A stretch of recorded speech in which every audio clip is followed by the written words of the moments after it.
اعوذ باللہ من الشیطان الرجیم بسم اللہ الرحمن الرحیم الحمد للہ والصلاة والسلام علی اہلہا ولعنت اللہ علی اہلہا اما بعد۔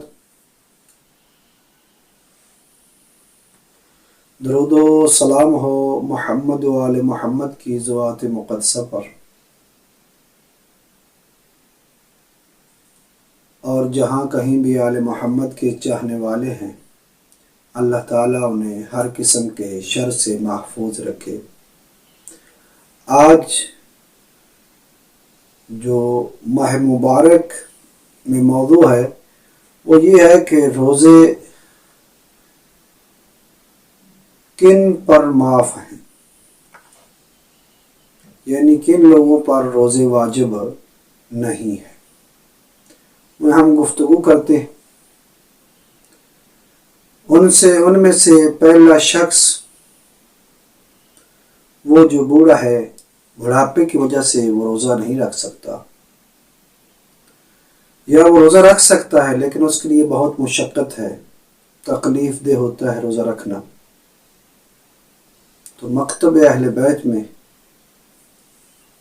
فرمایا گیا ہے اس پر روزہ رکھنا واجب نہیں ہے۔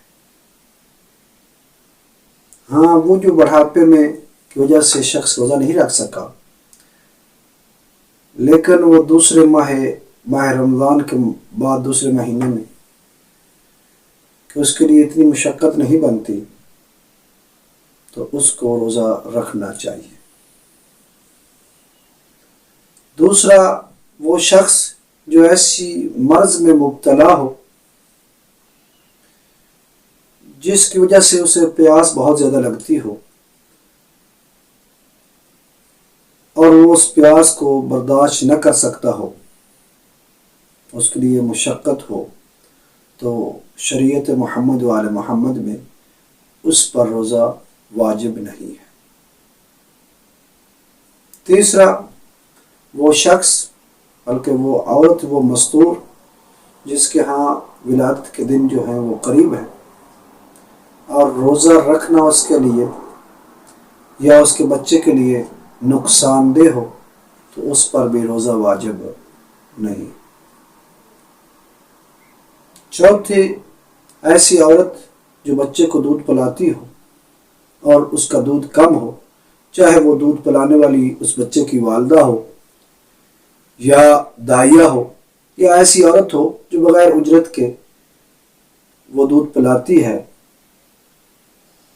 اگر اس کا دودھ پلانا بچے کے لیے نقصان دہ ہو یا اس کے لیے نقصان دہ ہو تو اس وقت اس پر روزہ رکھنا واجب نہیں ہے۔ ہاں، اس شرط میں یہ ہے کہ وہ عورت جو ہے، ایک ایسی عورت مل جاتی ہے جو بغیر اجرت کے دودھ پلا دیتی ہے، یا وہ اس کی والدہ اس بچے کی یا اس کا والد یا کوئی اور شخص جو ہے، کوئی دوسری عورت جو ملتی ہے وہ اجرت پر ملتی ہے تو اس کی اجرت ادا کر دیتا ہے، تو اس وقت چاہیے کہ وہ بچہ جو ہے وہ دوسری عورت کے سپرد کیا جائے کہ اس کا دودھ کافی ہے، وہ پلا سکتی ہے، تو اسے سپرد کیا جائے اور خود عورت جو ہے روزے رکھے۔ ان چار صورتوں میں جو ہم نے بیان کی ہیں، ان سب میں ہر ایک روزے کے بدلے میں اسے ایک مد طعام جو ہے، وہ چاہے گیہوں ہو یعنی آٹا ہو، گندم ہو یا جو ہو، یا ان دونوں کی روٹی ہو، یا کشمش ہو یا خرما ہو، وہ ایک مد جو ہے وہ تقریباً 750 گرام بنتا ہے، وہ ہر روزے کے بدلے میں یہ ادا کریں گے۔ اور ایک آخر میں ایسی عورت جو سال میں حاملہ ہو جاتی ہے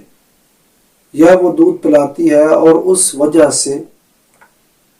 اگر وہ روزہ رکھے تو بچے کے لیے نقصان ہوتا ہے یا اس کے لیے نقصان ہے، تو شریعت محمد و آل محمد میں حتیٰ اس پر قضا بھی واجب نہیں ہے۔ باقی شرطوں میں اگر انسان دوسرے دنوں میں رکھ سکتا ہے روزہ تو اسے رکھنا چاہیے، اس پر قضا واجب احتیاط کی بنا پر وہ قضا بھی کرے، مطعام بھی دے اور وہ جو ہے قضا بھی کرے۔ لیکن یہ جو آخری ہے اس میں یہ ہے کہ اگر عورت جو ہے وہ بچے کو دودھ پلاتی ہے یا دوران حمل ہو چکا ہے اس سال میں، اور وہ عورت جو ہے وہ اگر روزہ رکھے اس کے لیے مشقت بنتا ہے یا بچے کے لیے نقصان دہ بنتا ہے یا اس کے لیے نقصان دہ ہے تو اس پر قضا بھی واجب نہیں ہے۔ لیکن اس میں یہ ہے کہ وہ 2 مد طعام جو ہے دے، ایک جو مد طعام ہے ہر روزے کے بدلے میں 2 مد طعام دینا ہے۔ جو پہلا مد طعام ہے وہ ماہ رمضان کے ختم ہونے کے بعد کسی فقیر کو دے، جو ہم بیان کر چکے ہیں 4 چیزیں ہیں، چاہے وہ گندم، چاہے وہ جو یا کشمش یا خرما، وہ 750 گرام یعنی 1 مد بنتا ہے، وہ دے دے کسی فقیر کو۔ اور دوسرا جو مد طعام ہے وہ آئندہ جو آنے والا ماہ رمضان ہے، اگلا ماہ رمضان ہے، اس سے پہلے جو ہے وہ اس نے ادا کرنا ہے، تو پھر اس پر قضا واجب نہیں ہوگی۔ اللہ تعالی ہمیں